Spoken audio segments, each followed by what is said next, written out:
Penny. Thank you so much for inviting me to do this. It's a real honour to be asked to give the Penny Walker Memorial Lecture. I met Penny not long after I moved to Leicester. I took my children down to the Riverside Festival and we found the CND store there. Penny and I got talking, she took my details, and that was that. I didn't know Penny as well as some other people that are here today, but I knew of all of Penny's work that she did in the city. I was happy to work with her when I could. I think she knew when it was strategically useful to have an academic in the room, and I was always really happy to play that role for her. After her death, I got an email from someone in Leicester, Sue, another peace activist in Leicester, inviting me to a Fly Kites Not Drones event. And the email said, before Penny died, she passed me a list of peace people. And I'm emailing you as someone on Penny's peace people list. And I was genuinely touched to have made it onto Penny's list. I think I want to put it on my CV.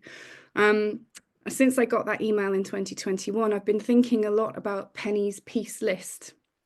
Who's on the list and how did they come to be on the list, and what different paths did people take to become peace people? When I was invited to give this lecture, Chris emailed and said what was so impressive about Penny was the way she combined a commitment to peacemaking, support for refugees, and anti-militarism as a cultural everyday project with local community activism. And I want to spend this short lecture thinking about what we learn from Penny's everyday politics of peace. For me, Penny's approach symbolises a broad approach to peace, rather than an individualistic or a neoliberal version of peace. One that connects the global to the local, but also the local to the intimate, to home and family and love. My research at the moment really seeks to understand how global violence is experienced and understood and challenged in the city of Leicester. And I set myself a research question of, what do we learn when Leicester is the starting point for thinking about international politics? What does war and peace mean to the city of Leicester? And how does Leicester alter what we understand war and peace to be? And today I want to shift that research question slightly and ask, what do we learn when Penny Walker's peace work is the starting point for thinking about international politics? And I know we have hopefully 15 minutes after I stop talking to talk together. So perhaps this is something that you could consider too. How does the world look when you put Penny at the centre and you look out from there? Your answer might be different to mine, and that's okay. So here are the things I see then when I put Penny at the centre of my focus. When I put Penny Walker's activism at the centre of my analysis, it brings into focus the interconnected nature of global and local violences. I see the extent to which the exceptional, spectacular violence of war is embedded in our daily, mundane lives in Leicester as it is elsewhere. I see the importance of cities to peace work and of local authorities as sites of resistance. I see the significance of women to peacemaking, both in terms of global peace and the everyday peace of the city. And finally, Penny's activism reminds us that as well as paying attention to violence, we need to pay attention to love and to care, and to ask ourselves what comes into focus when we prioritise love and care. So what we choose to pay attention then to has profound implications for how we understand the world. In the discipline that I teach at Leicester Uni, I teach international relations, and we've traditionally been told that the state is the main actor in international politics. And when we focus our attention on the state, we have a particular understanding of both war and peace. As a discipline, international relations has traditionally drawn distinctions between the global and the local, prioritising the global and the exceptional over the local and the everyday. But as feminist scholars have been telling us for a really long time now, and as Penny's activism demonstrated, international politics happens in places that we may not expect. Attention to the local and the mundane is really crucial for our understanding of both war and how we live peacefully together. If we focus our attention on the state, then war is understood as something exceptional, spectacular, and often just considered as something that is external to the UK. It's something that happens over there. But I'm interested in how Leicester as a city challenges these assumptions. And Leicester is a really fascinating city to study if you want to kind of understand international politics in the local.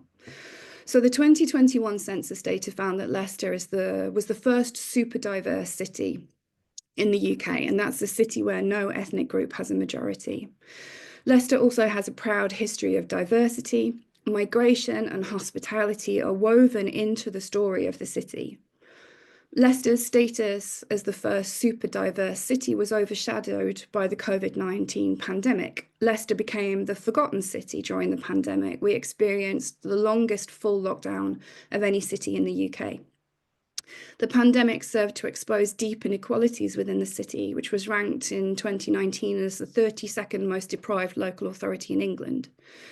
More recently, Leicester's success story as a diverse city was brought into question by violent altercations between people of Muslim and Hindu backgrounds in the east of the city. The recent results of the general election prompted public discourse and media speculation about the sectarian nature of politics in Leicester. The general election was in South Leicester portrayed as a vote not about local issues, but about Gaza, which the BBC described on election night as a Muslim issue. So I'm interested in what peace means to a city like Leicester. Leicester is an unmistakably global city, and I think every war around the world reverberates through Leicester. Leicester, like all of our cities, demonstrates that wars that happen over there are experienced at home and shape the everyday lives of people in the city. Sites and experiences of violence run like a thread through our city. Leicester is a targeted recruitment ground for the armed forces and also a sanctuary city offering a home to those who fled violence. A 5-minute drive from where I take my children bowling is UAV Tactical System, a factory producing drones owned by Elbit, Israel's largest arms manufacturer, and as many of you, all of you on the call will know, a site of sustained protest. Around the corner from Elbit factory is the Royal Mail sorting office. I spoke to someone who had been at the Shut Elbit Down protests in Leicester, and they mentioned that they'd spoken to staff at the sorting office who had no idea that a drone factory was just around the corner. This is a site of war, they told the sorting office staff. You work next to a war zone. A budget chain hotel in Leicester became home for over a year to Afghan families, some of them ex-special forces who had been evacuated in the aftermath of NATO's withdrawal. During the couple of visits that I made to the hotel to talk to people who were living there, it felt to me like the hotel sat uncomfortably in time and space. The aftermath of war was once again shaping the city, but as the people who now lived in the hotel, their absences had implications back in Afghanistan, and so it felt as though Leicester too was somehow in Afghanistan. The people I spoke to there hadn't just left the aftermath of war behind, it came with them, and that trauma now compounded by the seemingly never-ending harm done by the Home Office. I drive past that hotel most days. It looks like a typically soulless budget hotel. And I used to imagine it was full of people on business trips. And now when I drive past that same hotel, I think that used to be a war zone with all of the loss and the trauma and the fear and love and care that that entails. Children spent the first year of their life living in that hotel. War, like Leicester itself, is exceptional and mundane. And I think paying attention to Penny's piecework helps us make visible the extent to which those global violences shape our local lives. Another thing then that comes into view when I put Penny's campaigning at the centre of my analysis is the importance of cities and of local authorities as sites of piecework. This is not to underestimate the challenges of working through local authorities, but rather to centre the significance of local politics to global challenges. One example of this would be the Leicester Charter on the reduction of the militarisation of young people. Penny was one of a group of people in the city who developed this charter back, I think, in 2017, which was prompted by army recruitment drives in the city centre where children had been allowed to handle guns. The charter asked Leicester City Council to do two things: to ensure that no child under the age of 18 was allowed to handle weapons at army recruitment drives, and for Leicester City Council to ensure that notice was given if the army was going to have a recruitment drive, so that parents, carers, children, and anybody concerned about this could avoid them. Penny asked me to chair an event. I think it was a film screening.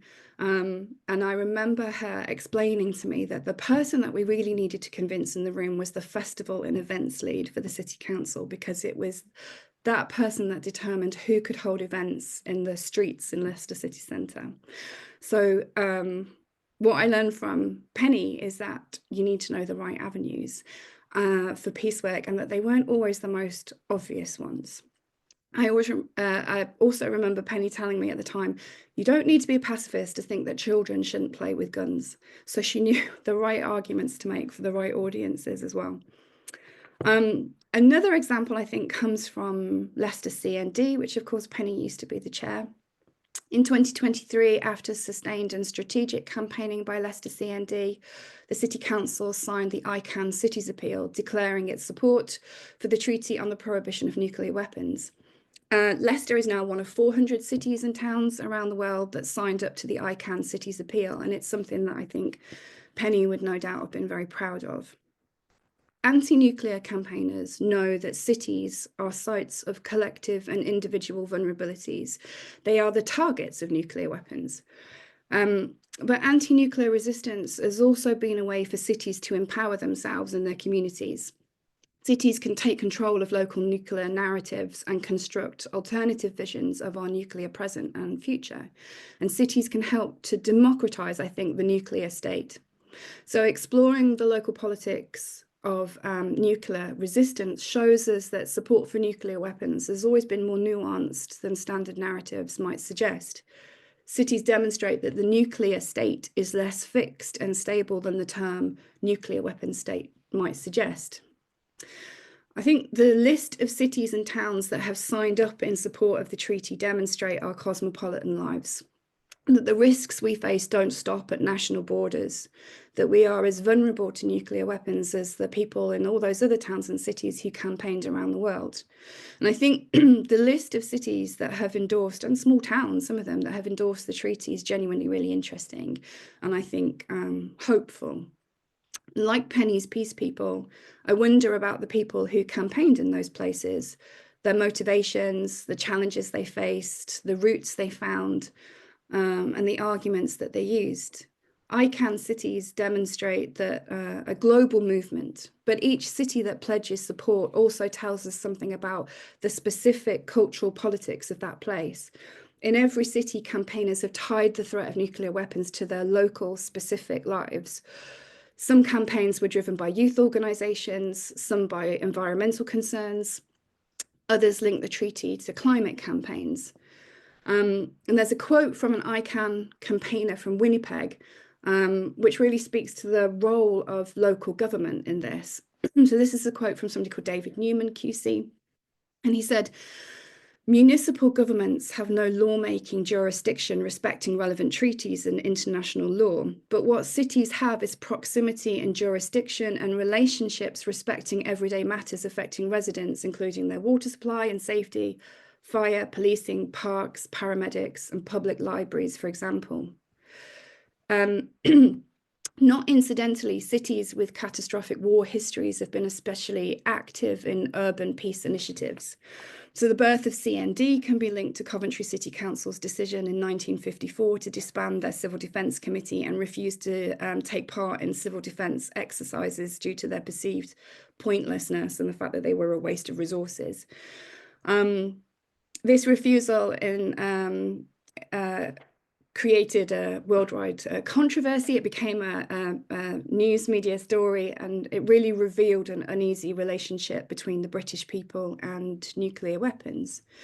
Coventry had become symbolic of Blitz spirit and patriotism, and the actions of Coventry City Council revealed the tensions in the relationship between British national identity and military stoicism. So Coventry was able to challenge that narrative. I think Leicester's declaration in support of the Treaty on the Prohibition of Nuclear Weapons offers a specific picture of the intersections between Leicester and global politics. But the city is not just a space where global politics kind of plays out. We can counter nuclear narratives and we can produce alternatives. ICANN cities demonstrate that people are willing to take political and intellectual ownership over the threat of nuclear weapons and what it means to live a peaceful life. Leicester's support of the treaty demonstrates the capacity to produce local narratives about nuclear weapons, about what is a threat to us and what peace looks like. This, I think, speaks to Cynthia Enloe, feminist IR scholar, who tells us that the global is personal, but more importantly, that the personal is global. And what she means by this is that it's obvious now that global politics impacts on our lives. The threat of nuclear weapons demonstrates that to us. But more importantly, she argues that the personal is global, that our personal lives are a pillar on which global politics is built. So there is no army without local recruitment. There is no civil defense without local government. We can shape the global through our everyday, normal and local lives. So when Leicester signed up to the ICANN Cities Appeal and it was reported in the Leicester Mercury, our local newspaper, I was very brave and I read the comments that were left underneath on the website. And one comment caught my attention, and it reads, "Things on the minds of Leicester voters. How do I find the money for the increment in council tax? How do I pay for higher petrol prices? How do I pay for higher daily food prices in supermarkets? How am I going to pay for higher energy bills after April? Why am I stuck in one lane behind so much traffic as the left lane is now a designated bus lane and the bus companies have reduced their services? How do I pay for increased council tax on my home simply because local council leaders are worried about nuclear weapons? What planet do these Leicester representatives live on?" But this comment is also a comment about peace. It's a question about everyday peace, and it's a comment about what peace feels like within a city. And these are questions that I think Penny would have taken seriously. It prompts us to consider what motivates our peace work, the moral standards that underpin it, and how they manifest themselves in ordinary life. For me, paying attention to Penny's work, supporting refugees and asylum seekers, points to the importance of everyday life and the notion of slow peace, which has been developed by anthropologist Angela Liederach. Liederach writes of everyday life where the seeds of peace are continuously cultivated, cared for, and nurtured. And we tend to assume that change comes from extraordinary individuals, events, and actions. But the notions of everyday peace and slow peace refute this idea, instead focusing on the importance of ordinary individuals, everyday life, and relational practices, whether they be to each other or to our environment. Everyday peace refers to things we do in our normal everyday lives that allow us to live peacefully together. They're activities that we often take for granted. And slow peace recognises that peace is not an end point that comes after. It's an active, social and intergenerational process. Slow peace recognises that peace requires careful attention to the relationship we have to our environment. It's an ongoing political process, one that fosters social movements and sustained dialogue. And just to say, I'm looking forward to hearing from the L3 Harris Must Fall campaigners later today. What I've read about the council's initial rejection of the planning application from L3 Harris seems to make that direct reference between everyday peace and social cohesion, like drawing explicit links and highlighting tensions between global peace and everyday peace. Penny is also a powerful example of the central work that women play in peace work. I teach feminist politics, and I encourage my students to ask one initial question prompted again by Cynthia Enloe. When we try to understand an organisation or an event or any kind of relation of power, Cynthia Enloe asks us to ask, where are the women? And this is a really simple question, but it's a transformative one. Placing women at the centre of our analysis shifts how we see the world. It provides new perspectives. It's never the only question we ask or the last question we ask, but I think it should be the first. I don't need to tell the people on this call today about the long history of women in the peace movement, the role of women in the development of non-violent direct action. Over the last decade, women have stood out as symbols of movements in Algeria, Lebanon, Sudan, Liberia, the United States, India, Brazil, Spain, Belarus, Iran, through the Arab Spring, the Black Lives Matter movement, and many, many more. As well as leading movements, women are central to everyday peace, which takes an immense amount of work. And much of this labour is done by women due to the caring roles that they play in families and communities. Nevertheless, women continue to be overlooked in formal peace negotiations. As of 2019, women on average accounted for only 13% of negotiators, 6% of mediators, and 6% of signatories in major peace processes. Even after the unrest in Leicester in 2022, women were missing from initial responses. Women from Asian communities came together as a collective to forge their own space. They recognised their roles as everyday peacemakers. One such woman, Yasmin Serti, was quoted in 2022 as saying, "Very often we bring a rational and calm voice to what is happening. As mothers, sisters, and grandmothers, we have influence over young people." It's worth noting that young women are leading climate protests around the world, whilst men lead the global climate talks. Okay, so at a memorial held for Penny at the Clock Tower in Leicester, I remember, Chris or Richard might remember the details better than I do, but somebody spoke about an asylum seeker who arrived in Coventry and who remembered Penny as the first person who'd smiled at them since they arrived in the UK. And that story always stuck with me from that memorial. It speaks, I think, to the significance of care and love and their relationship to peace. Penny's activism does indeed make visible the threads of global violence that run through our cities and the extent to which those sites, whether they be army recruitment stalls or drone factories or hostile environments, shape how we live in the city.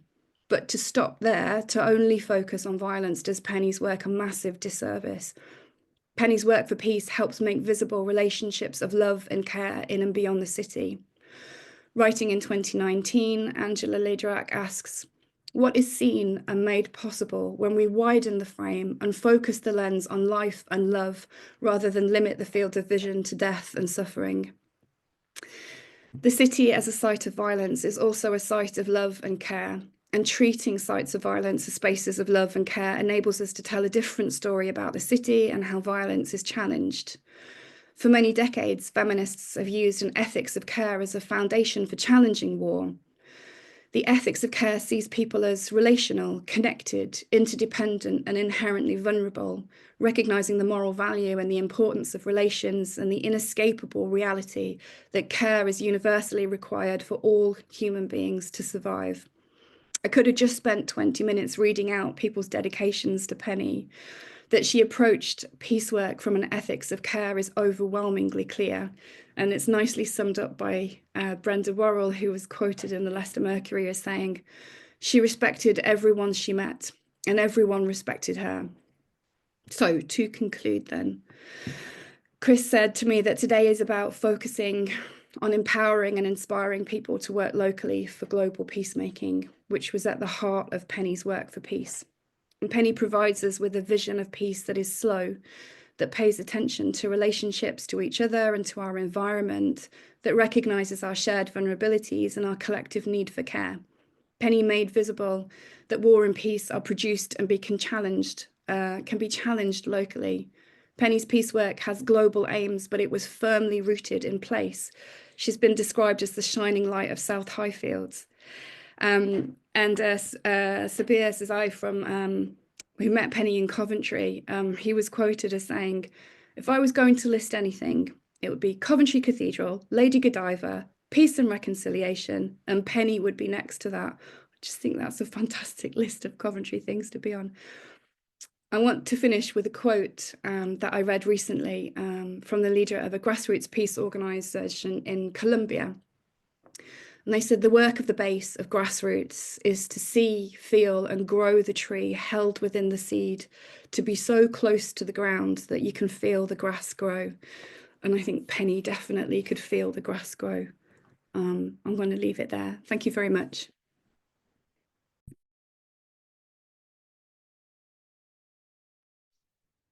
Thank you for that, Helen. I think Chris is going to let Richard in now, and Richard will say a few words about Penny.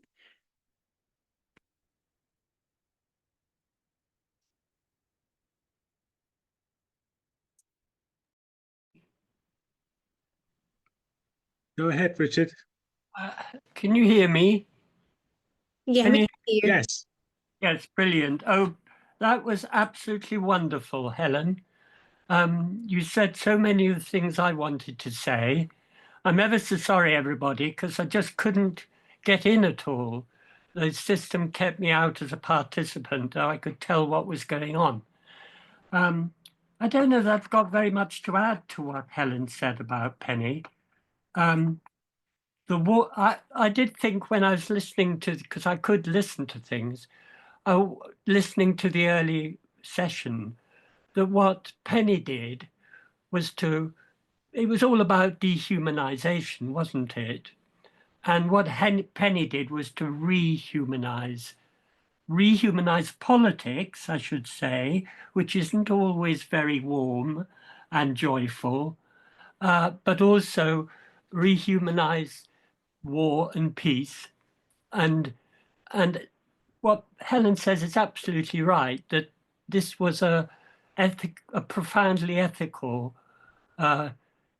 good human, feminine version of peace. And she was always stretching us. You know, CND's true mission is against nuclear weapons, but Penny would say at a meeting, you know, I've had this idea, and I'm afraid it's not quite about nuclear weapons, but you might be interested. And then she would describe some fantastic new project, of course, which we were all immediately engaged with and followed her, you know. And we nearly always would have cake and tea and soup or something afterwards. I don't want to say too much. I'm just so sorry I couldn't say all that I wanted to, but really Helen has said it. I just want to end with an image of children of all ages, including adults, dancing round a maypole with ribbons, long coloured ribbons and music, and pleasure, politically directed pleasure aimed at peace, illustrating peace, showing a political event that was peace. And behind it all the work, finding those ribbons, that was difficult, discovering the maypole in Castle Gardens, getting everybody in the same place at the same time with some people to play instruments. Well, that was what she was about. She wasn't just a loving, warm person dedicated to a peaceful life and a peaceful politics, but she was also a doer, an organizer, a getting things done person. And that's what she was really, really brilliant at.